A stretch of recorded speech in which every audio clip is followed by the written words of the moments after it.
Nakasunog sa isang residential area sa Barangay Marulas, Valenzuela. Yan ang unang balita ni Bea Pinlac. Mag-aalauna ng madaling araw kanina nang sumiklab ang sunog sa isang residential area sa Barangay Marulas, Valenzuela. Mabilis lumaki ang apoy at umabot ito sa ikalawang alarma. Hindi bababa sa 8 truck ng bombero ang kinailangang rumisponde. Sa kuha ng CCTV, kita ang biglang paglaki ng apoy sa isang unit sa hanay ng mga bakanting apartment. Kumalat na rin ito sa mga kalapit na bahay. Naluha na lang si Mang Charlie habang pinanonood ang nasusunog niyang bahay. Ginawa po namin, so nilabas po namin lahat ng mga gamit namin. So far naman po, awa ng Diyos, wala naman po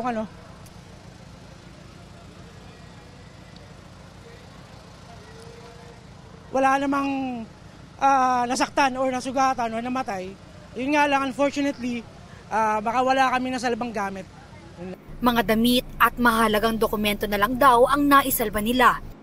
Tumagal ng halos 1 oras ang sunog bago tuluyang naapula ng mga bombero.